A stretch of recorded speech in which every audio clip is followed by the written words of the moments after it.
Good evening, everyone, and welcome to episode 20 of Nightmare Theater, an open book club for nightmares. Tonight, we're going to be talking about nightmare disorder. It's something that we touched on when we discussed parasomnias and things of that nature, but it's a bit of a special episode. For the first time, instead of a presentation, I have an interview. Now, this interview is with someone that I met reading her nightmare on Reddit. Her Reddit name, her username is Aos Chaos. And, well, you'll get into more of that when I play the interview. So I did pre-record this interview, don't be mad. That's just because, it's my first time doing an interview, first of all. Second of all, it's someone that I didn't know from the internet. So just, to minimize risk, I thought it was best to, pre-record, do it that way. But I think you're going to enjoy it. It was really interesting. I thought my questions were good, although it was my first interview again, so be nice. Anyway, in the future, as I've mentioned, I want to do more interviews, especially of people with some of the parasomnias we've talked about. So I'd like to interview someone with sleep paralysis. I'd like to interview someone with, what were the other ones? Night terrors and sleepwalking. So if you have those things, especially in a big dramatic way, because it is a show, like if you have like a little bit of sleep paralysis, like, yeah, I'll talk to you, but if if you have it like all the time, that's obviously most interesting. So if you know anyone like that, or if you have it yourself, feel free to reach out, and maybe maybe I'll interview you. It was a lot of fun, and yeah, without further ado, let's get into that. Oh, one other thing. So because the interview was a little long, it was about 32 minutes. Tonight's episode will be about 10 minutes longer, so I'll stop at 10:10 EST. And I know some of you are joining from Europe, so that's going to be very late for you, but best of luck with your bedtime there. That's on you. All right, without further ado, enjoy this interview. I'm going to start by defining nightmare disorder for the audience. Nightmare disorder, also known as dream anxiety disorder, is a sleep disorder characterized by nightmares so frequent that it's considered a parasomnia. Today's guest is someone whose nightmare I read about a month ago from Reddit. She has nightmare disorder, which affects 4% of the adult population, and she also keeps a dream journal where she recalls her nightmares in incredible detail. I'd like to give a warm welcome to Aos Chaos. Thanks very much for having me, and a good morning from South Africa. Excellent. I recorded it this time. So, if you had to make a guess, how many nightmares would you say you have per week, month, year in total? We actually tried to work out an estimate just the other week. During my time of having nightmare disorder, the total racked up to about 14,350. The amount changes with the different phases of your life. I had 2 a night between ages 3 to 5, 3 a night from ages 6 to 12. It went back down to 1 a night between 12 and 18. And then it spiked back up to 2 a night until I was 21. Then it started to dissipate as I grew older. Currently, I only have between 3 to 5 a week on average. But with age, they become fewer, less memorable, and less vivid. I should note that I am turning 27 this year, so it's just been 24 years of this. Wow. Yeah, I'm 27 myself, but not that that's important. Can you, because you were mentioning that they, at different phases in your life, you'll experience different amounts. Can you sort of pinpoint, that phase of my life was worse than this current one, and so that's why I had more nightmares, or is it does it seem to be random? It does seem to be connected to, the different growth phases. I would say the teenage years were the worst, even though they were less than when I was a child, because I was exposed to media that was a lot more violent. I was struggling with a lot more mature concepts. Interesting. So my dreams would incorporate those. And sorry, again, what age did you say you were when it first began? I was 3. 3. And I know we've talked about this previously, but for the audience, can you remember a trigger for the disorder from age 3? I know that's a long way back to recall. Yes, I think since I was so young when I got it, I have very little memory of what happened beforehand or if I ever had dreamless sleep. In general, common triggers for nightmare disorder include PTSD and extremely negative feelings such as fear, anger, anxiety, or sadness. Any one of those or a combination could have possibly triggered it in my case.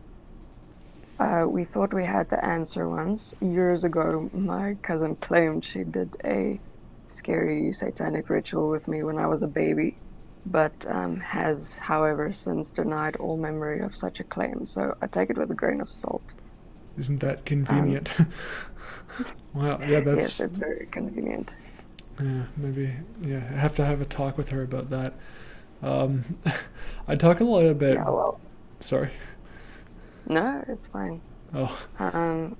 Since I got it, a series of unfortunate events and traumas did worsen the condition.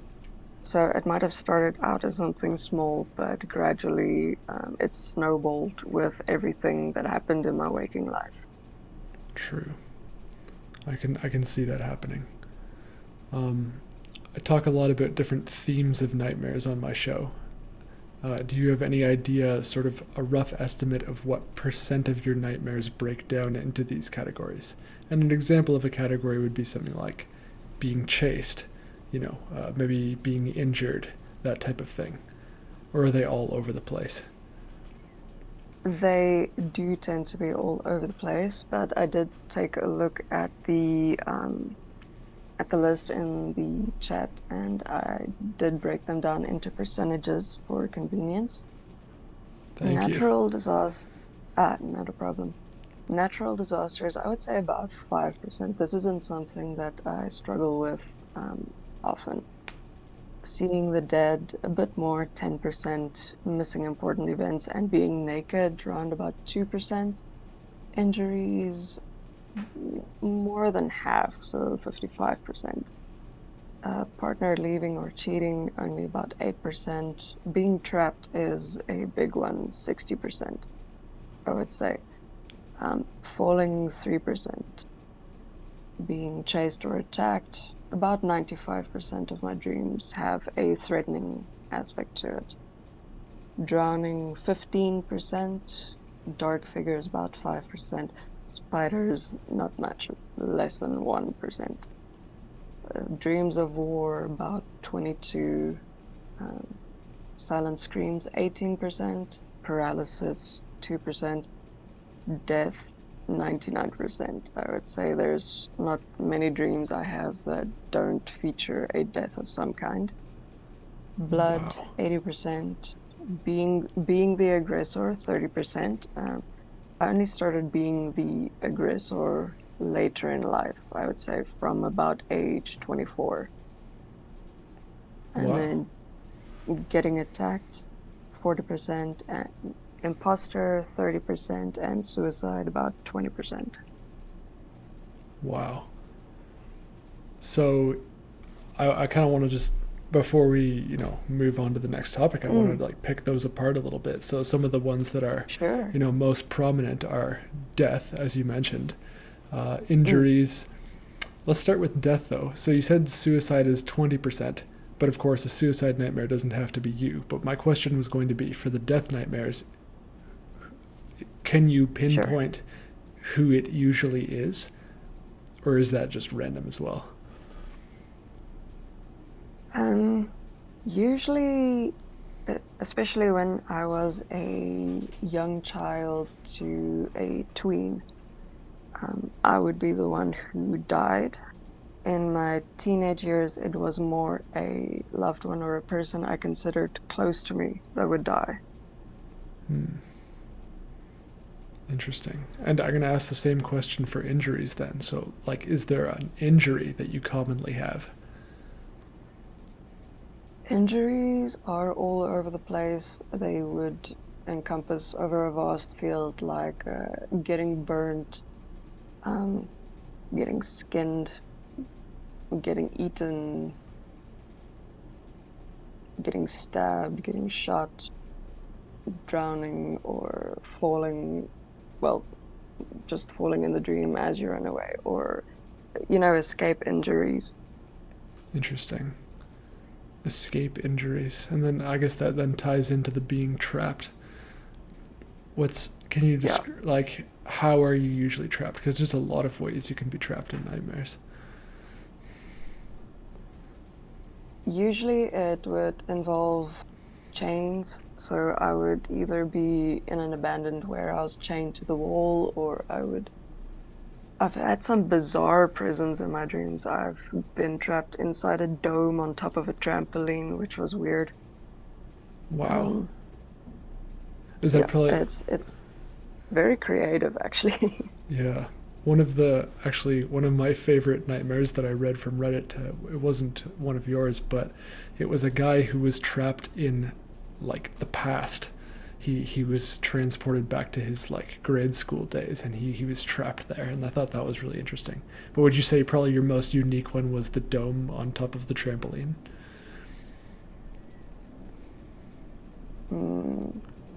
Being trapped? No, I actually had a dream of being trapped inside of a glass case, and it's slowly filling with water, and I ended up drowning in it. Oh my god.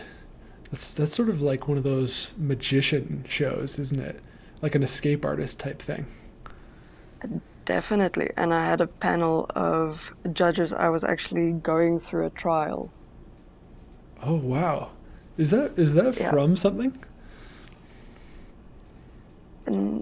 No, I don't think so. No. I feel like I've almost seen that in a movie. It should be a scene in a movie. It sounds so good. Yeah, I did mention this before to you, but just for the sake of the interview, I feel like I've got enough content to re-inspire Hollywood for a long time. Yeah, with 14,000 or however many it was, I would imagine so. So some... Sorry. No, it's fine. Some sleep experts define a nightmare as one that you actually wake up from. So a bad dream, as opposed to a nightmare, a bad dream is basically the same content, but you're not actually waking up from it. So I was curious, how many of your bad dreams / nightmares are you actually waking up from because they're so terrifying? Currently, I wouldn't say many. I'd actually categorize most of my dreams, or not most of them, about 40 to 60%, I would say, would then be categorized as nightmares if I have to wake up from them from being so terrified. The rest of them would count as weird dreams or anxiety dreams. But yeah, I've never really had any good dreams per se. But to wake up from them, 40 to 60%. Interesting. And that was one of the questions that I was going to ask about if you'd had any good dreams. But for these dreams, even if they're not good or if they're weird, do you ever enjoy them? I'm actually often very entertained by them afterwards, sometimes years afterwards, and I'm fascinated by them, how they formulated. An example would be that dome prison trampoline. Mm-hmm. I actually dreamt that I was being married off to someone against my will for a political alliance at the very young prime age of 10. Wow. And I spent every single moment trying to escape this person who, in hindsight, actually just ignored me, save for locking me in the dome built on top of the trampoline. And the name of this person was Matt Damon. Oh, wow. Wait, so this is... This is sorry. This is an addendum to the trampoline dome. It was Matt Damon who you were being married to for a political alliance? Yes. So wow. It's very... That is quite obscure. A dream. Yeah. And I didn't even know who he was or how he looked like, but I probably just heard the name in passing in my waking life, and my subconscious was like, Psh, yes, betroth him. Interesting. Yeah, that is. I can definitely see how that becomes entertaining after the fact. But at the time, that wasn't amusing to you, was it?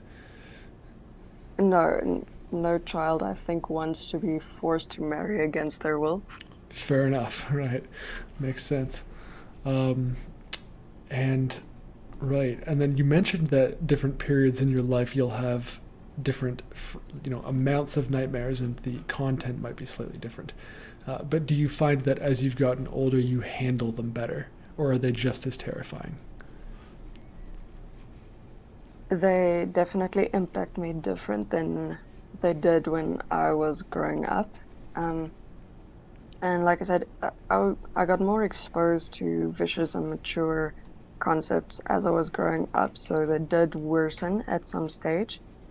Mm-hmm. And I was trapped in this vicious cycle of exhaustion and emotional turmoil in the mornings. Sometimes by the end of the day, my brother had to carry me into the house because I functioned on 3 to 5 hours sleep a night, and they weren't peaceful. And I can remember the ones that occur presently, and the exhaustion factor remains, but it's the intensity and the fear and the turmoil has dissipated as well. And I'm handling them better thanks to a lot of therapy. Excellent. Well, that's a good jump off point for one of the questions was whether you'd tried to get therapy for it or tried hypnosis. Apparently is pretty effective for nightmare disorder. Hypnosis, unfortunately for me, didn't do jack squat. The therapy, my current therapy is more helping to sort out my waking life, which also in turn helps out my sleeping. Of course. Previous attempts from therapy to help the nightmares, it did worsen them, just due to the methods that they used. But I think you also mentioned lucidity training at some point. Yeah. Ha- Unfortunately, lucidity training never worked for me, but therapy, yes. I do have a theory as to why lucidity doesn't work for me. This is unconfirmed and not based on any research. I'll have to ask a professional what they think. But I think this is due to the nature of nightmare disorder, in which makes the nightmares occur in non-REM or non-rapid eye movement sleep instead of REM sleep, which is where most people have their dreams. I'm not in a deep sleep when I dream. It's a very, very light sleep. oh, it's actually not during REM sleep. Yeah, Interesting. Okay, I did not know that. Um, yeah, that makes sense though. Why you wouldn't be able to be lucid. So you've never been lucid in a nightmare. the most lucid I have gotten in my nightmares is just before the point of death or close to the end of the dream. So the most control I would have in the dream is to die on purpose to wake up. This Interesting. this didn't always work though. When I was younger, if I would die on purpose in a dream, it was sort of a Russian roulette because sometimes it would reboot the dream and get me stuck in this time loop that has a different ending each time. Oh my god, that's not fun. And that feeds into something I was going to ask, which was, uh, how often do your nightmares recur? Because it does sound like you have quite a plethora of variety. So, how often do these occur, if ever? I don't really have specific recurring dreams. I did have one that repeated once a year in May between ages 6 and 8, and then never again. I never had a recurring dream after that. Interesting. Do you remember what it was? Yes, I did. Um, would you like me to tell it in detail or just more of a summary? If you have time, tell it in detail.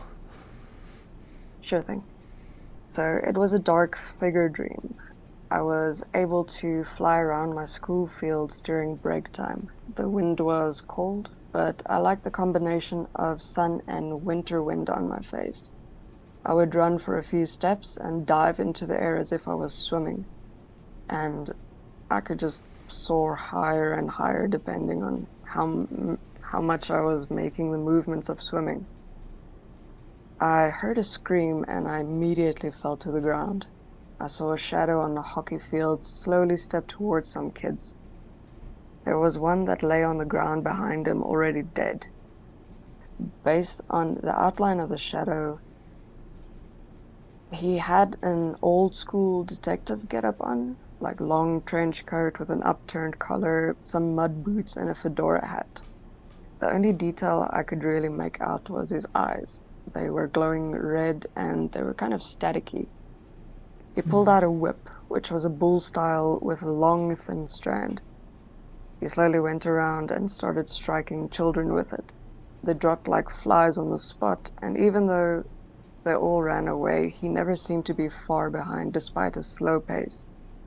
My ability to fly was completely gone, and I could barely walk. The closer he got to where I was, the less control I had over my body. I grabbed onto a rail and tried to help myself up, but I felt lightheaded and dizzy. So I just ended up crawling. The crack of the whips were ringing all around me, and it was like I had turned into stone, unable to move.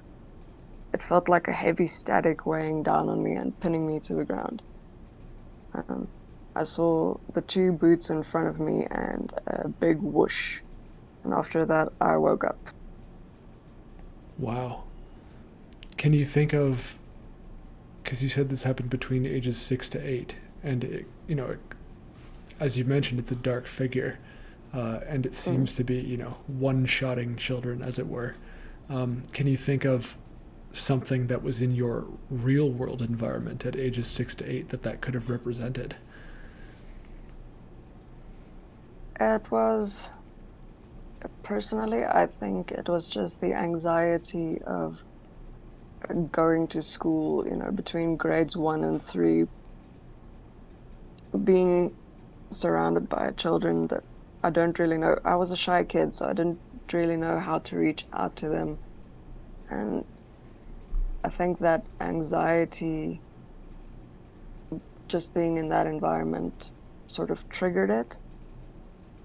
And the adults there were also really passive when it came to bullying. So that might have been something that could have triggered such a nightmare. Interesting. In schools in South Africa, are the teachers still allowed to hit kids, or is that not a thing?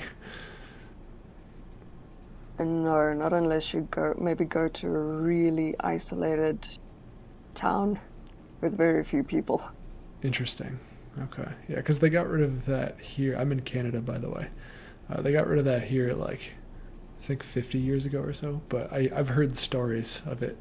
But that kind of, because the whip kind of reminded me of that, possibly.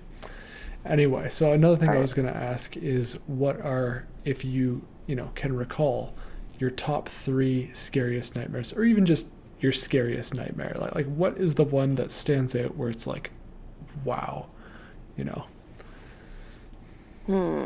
That's actually a tough one. I had quite a few of them that had a big shock factor.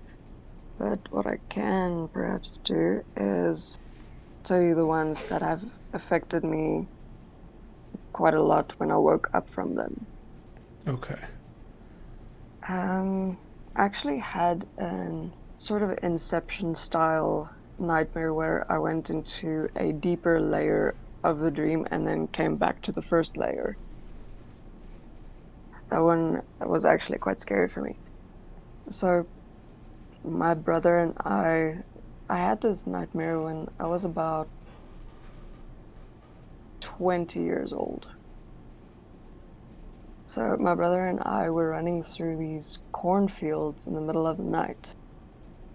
It was very well lit for some reason, but I remembered we were running away from an imposter of my mom, and I knew it was an imposter. It was like somebody was imitating my mom, but they were just this cruel, malicious character.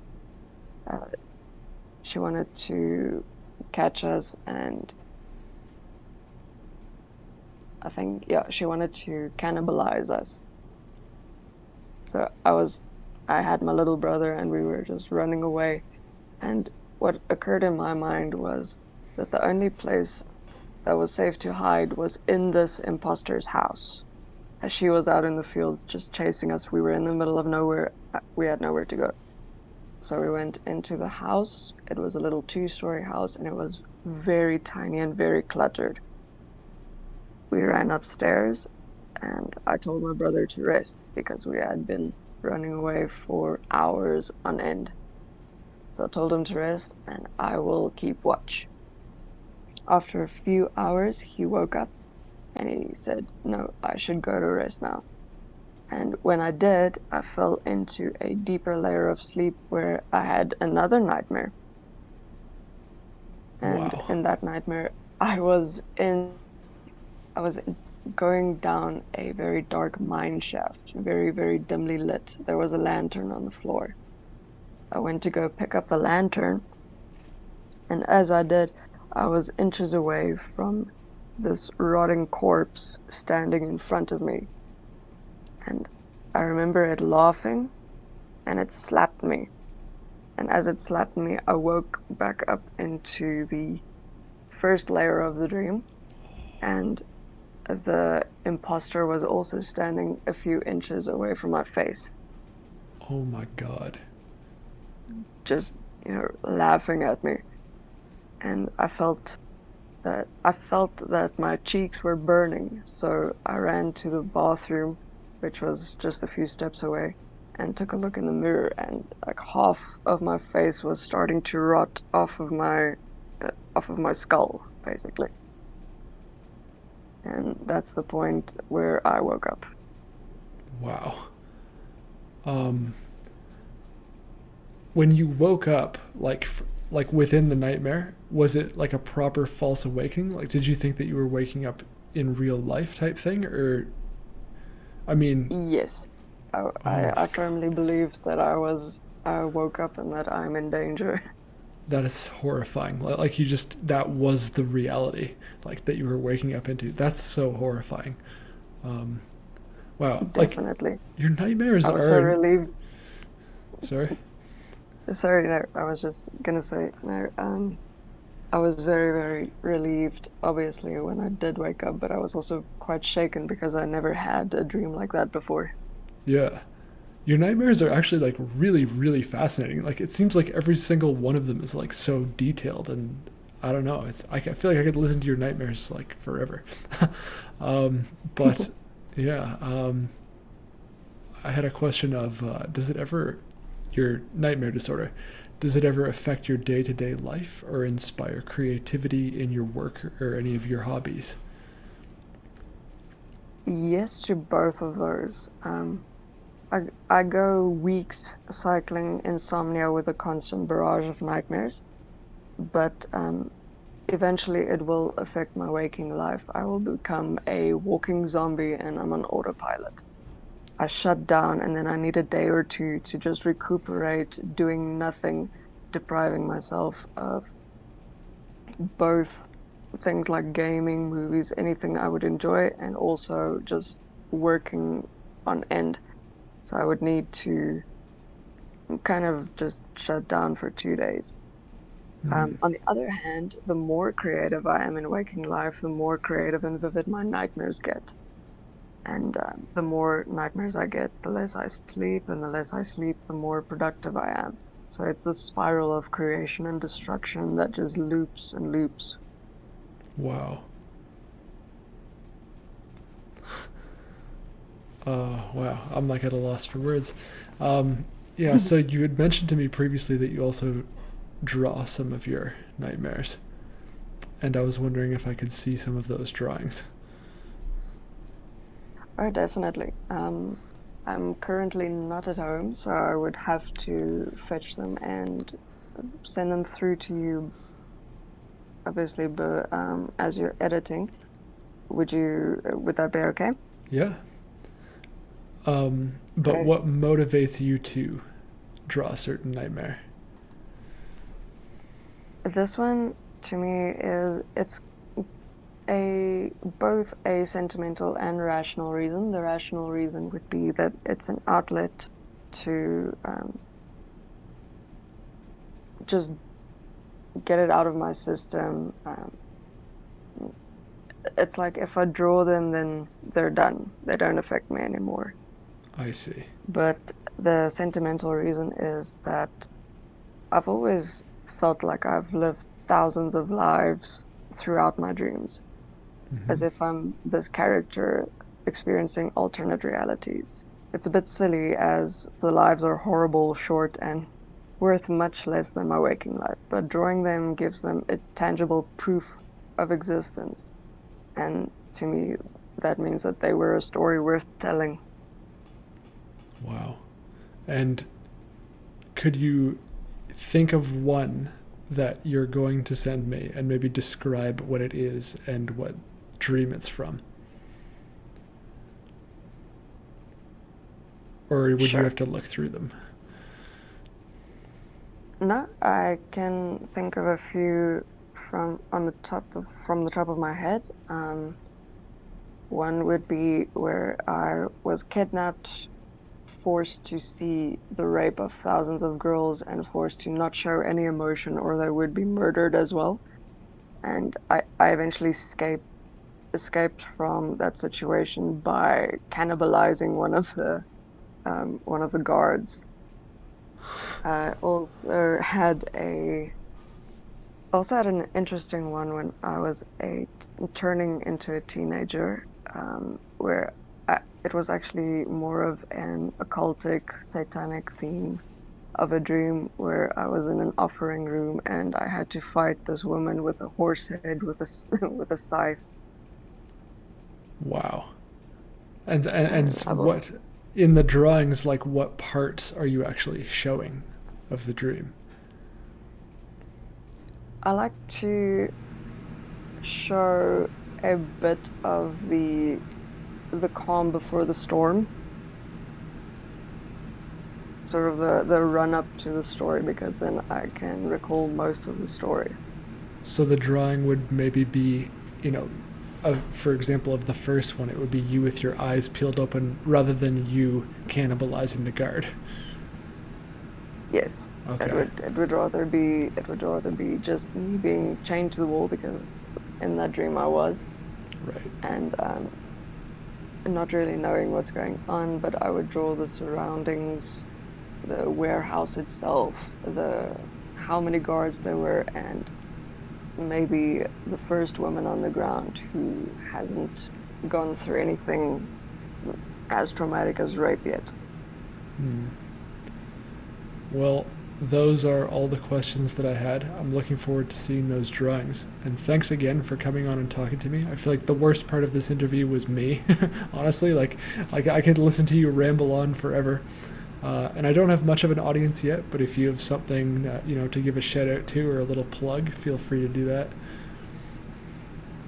Well, let's give a shout out to everybody out there living with parasomnia. Good night and good luck. All right. So I hope you enjoyed that interview. I really enjoyed doing it despite my lack of experience. I hope to get more experience. And at the end, we were joking a bit about you'll have to come back on, and she was like, anytime. And I was like, I might hold you to it. Because she said literally, you can pick a year and we can go through some of the highlights for the nightmares of that year. And it's like, wow, like literally like a library of her nightmares almost. That's so impressive. And they're all in such detail. Like I feel like at some point in the future, I'll have to have her on again. But for now, I mean, I have some other presentations planned for future episodes, as well as I want to get through some other parasomnias before I change up my interview types. So yeah, again, if you have sleep paralysis, especially an extreme case of it, If you have night terrors or sleepwalking and you'd like to be interviewed, give me a shout out, and I would love to have you on, interview you in that same way. Thank you. Wow, a lot of people really seem to like that in the comments. Excellent. Thank you so much. Yeah, so more of that in the future, if I can get that to happen. But now, let's read some nightmares from Reddit, because that's what we do here. We didn't get any user submissions this week. In the future, if you'd like me to read your nightmare on stream, you can just send it as an email to theforgottengrove@gmail.com. I'd love to take a crack at it, interpreting it and analyzing it. But Reddit, here we go. So this is a post by a user named Bort, and the post is titled Nightmare Disorder, which is why I picked it to read for tonight. And the post reads, "Hello, I'm new. I've suffered deeply from what I believe to be nightmare disorder since early childhood, just like our guest that we just spoke to. I'm talking the type of vivid dreams that feel like memories. Last night was rough. This was gross and very violent, so trigger warning content, warning for all that. I had 4 awful nightmares last night. The worst was like watching a horror movie. I had no role. I was just watching from above. Cue up close a very bloodied female face and deflated-looking, busted-up nose. She woke up and started whimpering. What's going on? Where am I? But not moving. Someone started flicking her nose, saying, 'No one knows,' attempting to lighten the mood with a bad pun over and over until the camera zoomed out. She was in the middle of the woods, surrounded by her friends, and had the majority of her skin removed and laid out next to her. I knew it was a dream, as I often do, so I frantically tried to wake up. It didn't work. When my vision refocused, I was back zoomed in on her face. The same situation happened, but much more graphic. I tried again to wake up, but the same thing happened again one more time. The last time, third, was awful. The group of people was actively using scissors to remove large portions of her skin. This made me wake up and feeling terrified and in a cold sweat. I'm sorry it's so disturbing. I have much worse dreams involving people and animals I deeply care about. I don't know how to make the nightmares stop. It used to be much worse when I was younger, when I would thrash around and get up and run in my sleep. Now I just wake up in the cold sweats, sometimes screaming once. I've also had anxiety and panic attacks, and I've noticed if I had anxiety before bed, it is worse. Sad that a measure of a good night for me is only waking up once in a cold sweat. I'm not on any medication, and I've never seen a specialist about my nightmares. I've seen a specialist for anxiety, but I'm capable of managing it without medication." So, although that's not super detailed on the nightmares, I wanted to read that just, to make the episode more complete on nightmare disorder. So, what's interesting here, we see the consistency with that it isn't happening in REM, but, and we know that, of course, because they're able to move around. They've described, thrashing around in their sleep, so that would be more akin to a night terror almost, right? Because it's happening not in REM sleep, because, of course, as we know, in REM sleep, your motor neurons are shut down by your brain in a process called atonia, so you actually can't move in REM sleep. But unlike the individual I interviewed, unlike Aos Chaos, Bort is lucid in some of their dreams, which is interesting. As they mention, often I'm aware in the dream that it is a dream. That's not a direct quote. I couldn't see it off the top of my head, but I remember that that's what they just said. Now, in terms of analyzing this nightmare, I'm not entirely sure what I would call it. So we can open up the chart. It's somebody being injured or dismembered, but it's not you. it could be, and it doesn't sound like a loved one, and it doesn't sound like someone who's dead. So really, I don't know is the answer, but it could be that you feel guilty for what's happening to this person. It also sounds a bit like, to be honest, a sort of like horror movie or something, or a true crime show, because it sounds like a girl who's been kidnapped and then is being tortured. Now, I don't know if you have a reason to believe that maybe there would be, a true crime type scenario going on in your life, but I'm sure that this is just, as you mentioned, a drop in a sea of nightmares. And I'm curious to know as well from Bort, if they're anything like our guest in terms of they have such a broad array of nightmare themes, or whether they're all to do with somebody, a woman who's being maimed in some way or other, because that would be interesting. I suspect that they probably have many more types of nightmare themes than just this, but in this one night they had, again, 4 nightmares of this same similar situation. Let's read another nightmare. This is a post by a user named Sore Wristed. The post is titled, Trapped in a Well. The post reads, "There is a well in the garden of a castle.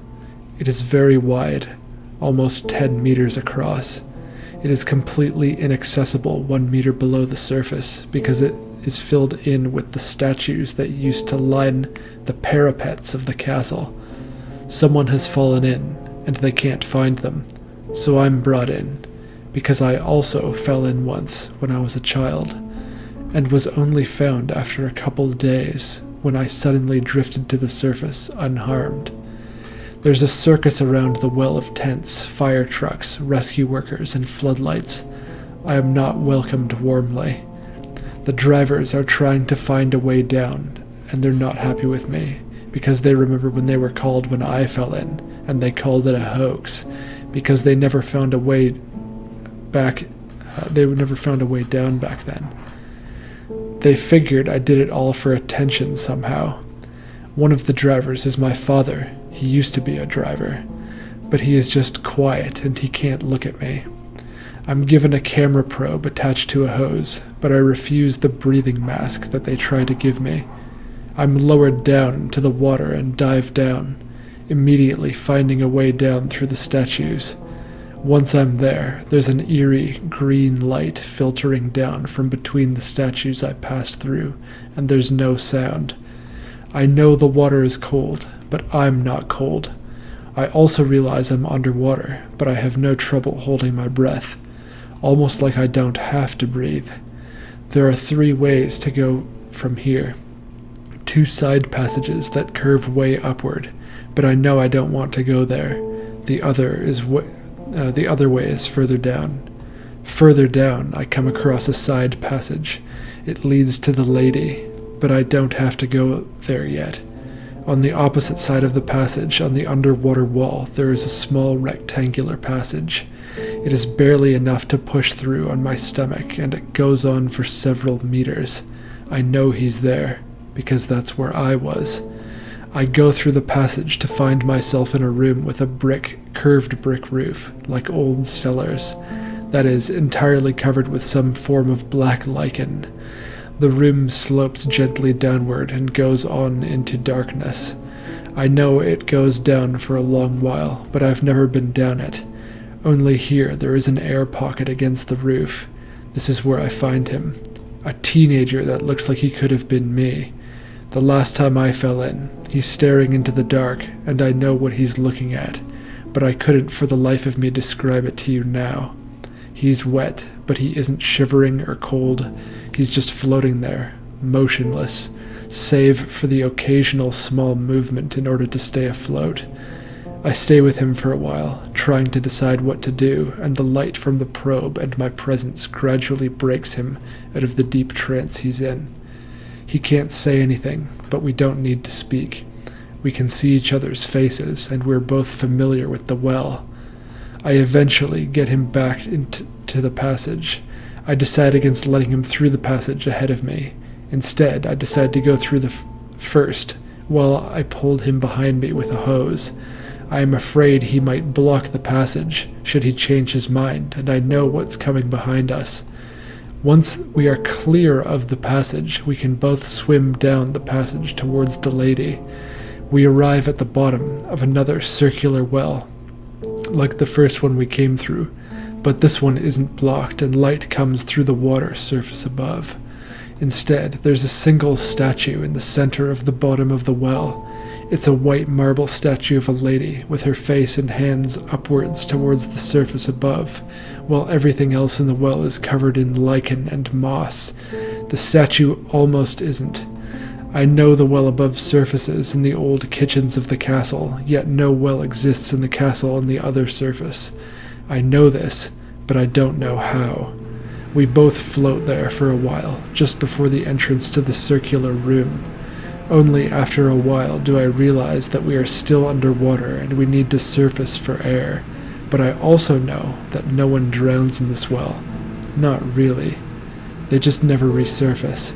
I look at my companion and he's thinking the same thing. We turn away from the lady and head back towards the first well.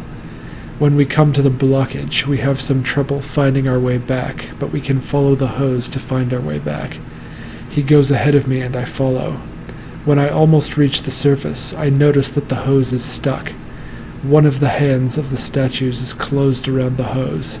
The head is closed around it, and there's no way for the hose to have slipped into the hand by itself. The moment I touched the hand, I became acutely aware that the statues are all looking at me. I can see the light reflecting on their eyes. I am not supposed to surface again. I also become aware of the children of the well below me, slowly coming up. They're jet black, including their eyes, except their hands and feet, which become green towards the tips of their fingers. I can't see them, but I know they are there, just like I know the lady and the other surface. They have been following us since the small passage. They are coming from passages that curve upwards. I am completely frozen in place. I am panicking and gripped by a deep fear, but I am completely frozen, which is a good thing. Otherwise, I would have probably breathed in water while trying to scream. The statues seem to be closing in on me. I feel a hand on my shoulder, and I woke up bathed in sweat. For the first couple hours after waking up, I seemed to know for an absolute certainty that I was going to find that well one day, and I was going to go under the surface, and I would never resurface. Even now, 3 days later, I can't shake the nagging feeling that I'm going to find that well. I somehow also woke up knowing that the kid I was going down to rescue feels the same way, that his fate is to go back to the well one day. I can also vividly remember that feeling of gripping fear I woke up with. It took a couple of minutes to subside slowly. That's very well written. And before I even open the dream chart, I kind of want to give my tip of the tongue analysis. So this sounds to me sort of like survivor's guilt. I don't know what the circumstance would be, but the fact that there's this place and it's filled with children, and you were there once and now you have to go back. You feel like you have to go back, maybe for their sake, maybe, but like, I mean, you were the one who went to rescue someone and then you got dragged into it. Again, I don't know anything about this person in real life, but like, I'm trying to imagine scenarios where this could be the case. Maybe, I don't know, like a war-torn country. It could be maybe you're in a gang. I mean, I'm kind of thinking of extreme situations, but I mean, like maybe you were in a gang, you got out, and then you have a friend who's still in the gang, and you feel like you need to go back for them. It could be a feeling of maybe being trapped in some sort of mindset of adolescence that maybe you had broken out of, but it's now calling to you again, and you feel that it's inevitable in a certain sense. Like maybe you feel like maybe it's failure versus success itself. Maybe you feel like you don't deserve to succeed and you are constantly drawn back towards failure in whatever you're doing. That's the general sense that I get from this nightmare. Now, there's a couple other kind of like cheesier elements that I can analyze on the dream chart, and those would include things like the paralysis and the silent scream. So those are kind of the same thing. Paralysis, being unable to move, means you feel stuck in some situation in real life, or there's something about yourself that you're suppressing. I mean, that's definitely congruent with the feeling of being trapped in general. And then also the silent scream, you feel helpless or frustrated in some situation, or you feel like you don't have a voice or you aren't being heard in real life. So again, you feel helpless or frustrated, you feel stuck in some situation, and then being trapped itself, of course, means that you feel stuck in some situation. So all of these sort of point to the same direction. Now the statues themselves, I don't know what those represent. I wonder if they're similar to dolls in nightmares, but I mean, they also just sort of fit in with the castle imagery of the nightmare in general, and you really seem to have a good grasp of castle architecture. I don't know, I'm just judging that based on the use of the word parapets, which I don't know what that means, but it sounds like you know what you're talking about related to castles. That's like all I can really gather from that. Yeah, but it's just a very interesting vibe. I don't know what the statues would represent or why it's a castle. It could be, again, like going with my earlier like childhood analysis, it could be that the statues in the castle represent the past, as does childhood, right? So that's the best I got. I hope that, and again, maybe there's another little thing to analyze here as well. The fact that one of the divers is your father. He used to be a diver, but he's just quiet and can't look at me. That gives me a feeling of like a sense of shame or something. And maybe that then also ties into my same analysis of feeling like you're trapped in childhood in one form or another, whether that's a mindset, whether that's success versus failure, that type of thing. Anyway, that's the best I can do for that. Hope you got something out of that, sore-wristed. Let's read another one. Any comments? Doesn't look like it. This is a post by a user named SmartOrdinary2176. The post is titled, "First Time Having a Night Terror." The post reads, "Forgive me. This is basically going to be me venting about a nightmare I had last night, but it really shook me up. My whole life, I've always had very vivid dreams. I've experienced sleep paralysis. I've woken up moaning in the middle of the night several times due to nightmares, and I've always been able to remember many details of each of my dreams." Excuse me. "They tend to be extremely detailed, and most of them are very disturbing as well. Last night, I had an experience that I've never had before. I dreamt that my grandpa, who I love very much, was dying right in front of me. He looked so tired and scared, and I remember running over to him in the dream and telling him that he was the best granddaddy in the world and that I loved him very much. He looked up at me with sadness in his eyes and told me that he loved me so much and that it was going to be okay. But then he looked up at me and told me something that chilled my bones. He said, 'I had to tell Satan to go away.' I told him, 'Tell Jesus that you want him. He will help you.' And Granddaddy didn't say anything back. He got a very scared look in his eye and started screaming.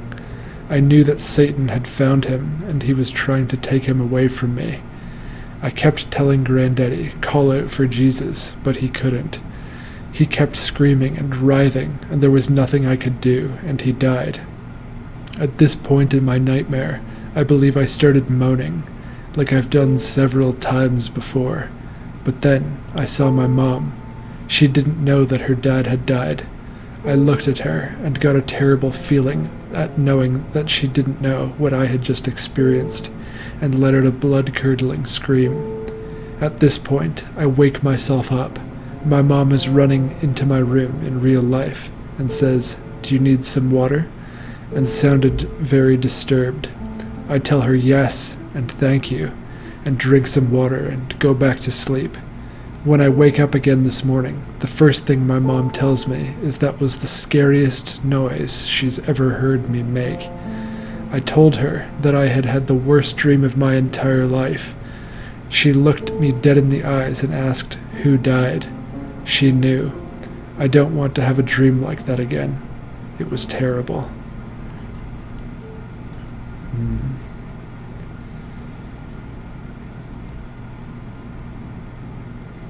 Well, I mean, let's start with the religious element. I mean, it could just be,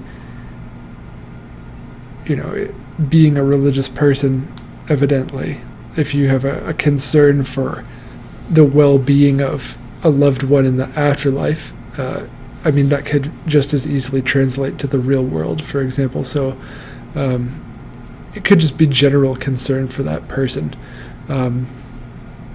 Right, like if you have a dream where your family member is being murdered or something of that nature, that's a very easy nightmare to analyze. It's just sort of like you feel fear towards that person and you have a desire to protect them. I think that I wouldn't call this any different other than that there's a bit of a religious element to it. It is consistent that you have a night terror if you're also able to vocalize in the night. There was something else, though, that I had in mind. I mean, just the fact that you're seeing...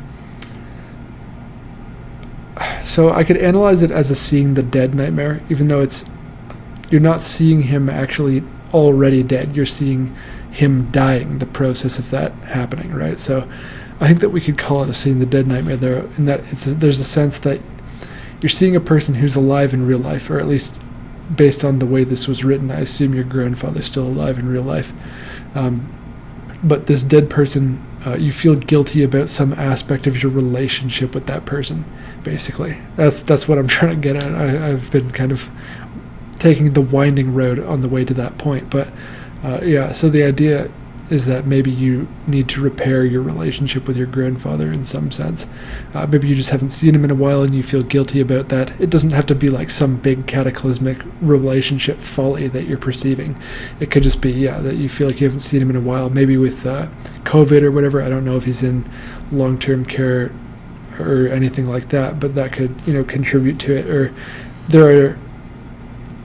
I mean, obviously, he would be like in a high-risk group being an older person, right? So it could be just like a sense of worry for him in that regard as well. I hope that you got something out of that interpretation. All right. Actually, I'm going to skip that one because the appeal of it is a drawing and I can't really show it. This is a post by a user named Shiko Nero 456. The post is titled The Blood Ocean. The post reads, I normally don't have nightmares. I do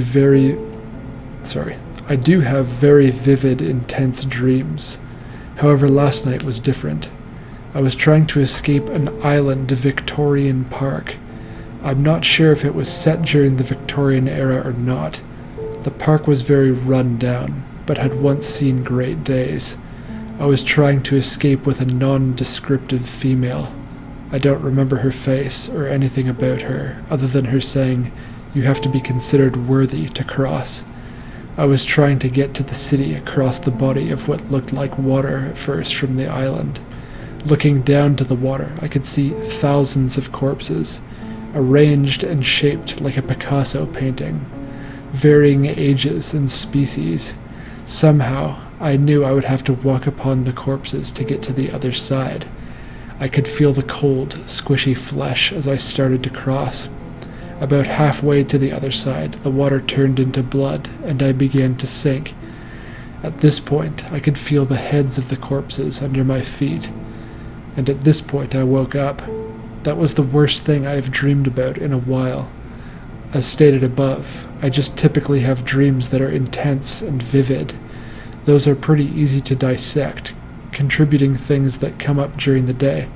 I have no idea where this crap came from. will let me take a crack at it. Again, before I consult the dream chart, and not that I think there is anything really to consult on the dream chart, I feel like this is about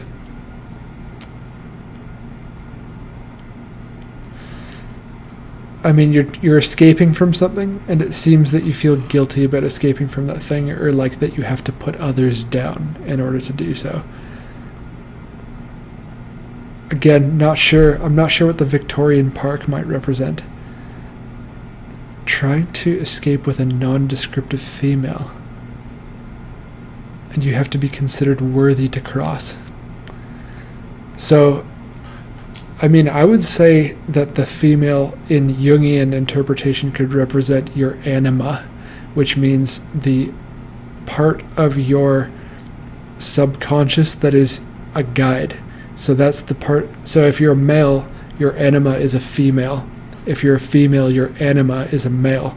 And these are things that can appear in dreams. They are representatives of your subconscious, and they're supposed to be guiding you in the right direction. So you have to be worthy to cross. I think what this means is like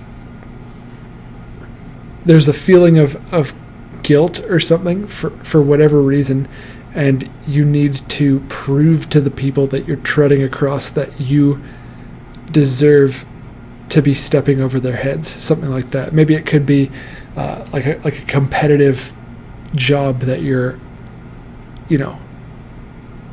what is it? Competing for. Yeah, you're competing for something, but you feel guilty maybe about your own talent or your own aptitude, whatever. Like that's sort of the sense that I get from this. Now, again, we could look at the dream chart, but the dream chart is often very unhelpful. So, for example, blood. So that just means there's a life change, right? So, like, what are we going to do with that? That's not helping anybody out. And then the fact that like you're wading across the corpses at first, and you're getting there, and then eventually everything falls apart. That definitely represents a feeling within you that you feel unworthy to cross. So you feel like you don't deserve to be stepping over other people in whatever context that may be. You would have a better idea than I do in terms of relating that to your real world. But yeah, I hope you got something out of that analysis. Again, we're going 10 minutes later today just because we had a bit of a longer presentation. This is a post by a user named SLSHRR. The post is titled, "This is my first time posting here. I have very few dreams that I recall, but the ones I do are generally really bad. Here is the short but very scary dream I had today while napping on my couch." The post reads, "The nightmare began with me waking up from sleeping on the couch. Although I wasn't in control of my body, I stood up and walked into my kitchen. I picked up my new kitten, who had a small, almost human-like paws for some reason, and I took my meat cleaver off the wall and cut them off. I kept thinking, it'll grow back, and then I scooped him up and took him into the bath and put him there. Then I woke up for real and saw him curled up next to me, and I was flooded with relief that I hadn't actually hurt Kitty. Really weird. He didn't bleed in the dream, but it was so bizarre." So my first thought for that one. So first of all, when you have you woke up into the dream, that's called a false awakening. So there's lots of people that have lots of those, and including one of the ones I read in my interview earlier in the video. But the sense that if I had this dream, I would interpret it as a fear of stepping on your pet's feet. My childhood dog growing up was a Maltese, and sometimes he'd be excitedly running after you, and you'd accidentally stomp on his foot as you're walking past, and then he would yelp and beg for forgiveness. And that always is the worst feeling in the world, right? Because the dog thinks that you're doing it to him intentionally, and you're not, of course. But if you've got a very small animal, I would definitely have in my subconscious a fear of stepping on them or accidentally hurting them. the fact that their hands are human and you keep thinking it'll grow back when you cut it off intentionally. Now that is a little bit more of a twist, though, than I'm prepared to deal with. So you're putting him in the bath. It'll grow back. I don't know what it means for the cat to have human hands.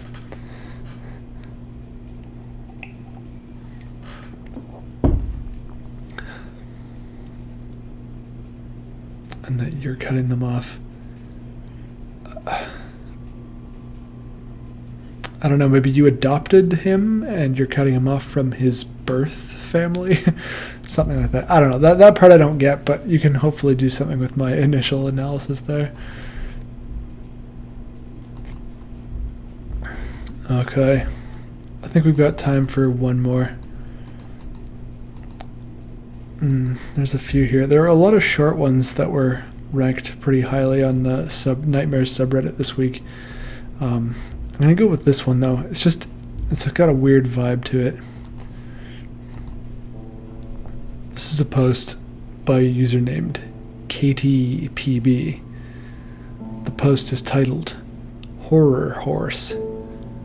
The post reads, "In the nightmare, I was with my mum, who I didn't get along with until I became 18. I still don't trust her, so I already felt uncomfortable in the nightmare. But there was this white horse. It was very short. Its eyes were around 12 inches apart, but they weren't on the side of the horse's head, as if they'd just been stretched out in a straight line. The horse also had no nose, but 2 nostrils just under its eyes. 2 really distorted nostrils. It was just staring at me.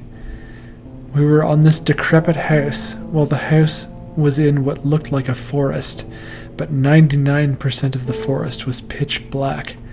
We were just waiting to see if it was going to attack us. It was terrifying." Oops. I love that description of the horse. I feel like I've seen something like that in real life, that's so interesting to me. It almost sounds like a hammerhead horse. It kind of seems like an Oblivion character or something from, a video game character creation where you just, I think I've made a character like this before where you just set the eyes like as maximally far apart as possible. Another possibility here is that it actually sounds kind of alien-esque, doesn't it? If you think about it, it sounds like a gray alien, right? Because it's got these sort of large eyes that are spaced apart oddly. It's got just 2 sort of slits for a nose under its eyes, and it was just watching you. And it's, you're in a forest that's 99.9% pitch black. Maybe that's, what there remained of your memories after it wiped them clean. That sort of thing. I really like to imagine that things are about aliens sometimes and that you just remember them as weird nightmares. I don't really know, though. Sometimes I pick nightmares that I have no idea how to interpret just because they sound so interesting. You bothered to mention that you didn't get along with your mom until you were 18 and you still don't trust her. And that it was you and her there watching this thing, which is then, again, I don't know how to piece that piece of information into the rest of the nightmare. I mean, maybe there's something that you feel you're bonding with her over. Maybe that's because what happened when you were 18 when you started getting along with her? Maybe some horrific thing happened and you started bonding with her over it because it was like a shared negative experience. That could be what this is referring to. And I mean also like the 99.9% forest being pitch black, as well as the creature itself, actually. It just has a very deep feeling of uncertainty. And you're sharing the sense of uncertainty with your mother. So maybe it just is bonding over uncertainty, about the future. I don't know. That's the best I can do. Anyway, that's going to be it for Nightmare Theater this week. I hope you enjoyed, and I hope you enjoyed that interview. I hope to do more interviews in the future. I can't guarantee that there'll be one every week, so I might intersperse with presentations here and there. I'm glad that you seem to enjoy the interview, though, most of you. And yeah, if you've got nightmares that you'd like me to read next week, feel free to send them to, theforgottengrove@gmail.com, and hit the like button, subscribe, and hit the bell. More next week, and next Thursday's video is going to be the Sasquatch. I'm pretty sure it's going to be a wintry, snowy horror story. Haven't written it yet. I write them on Monday nights, or I record them and do all the sound editing on Tuesday nights, and then I do the video on Wednesday, so I'm a busy guy. Anyway, until next time, embrace the beautiful dark.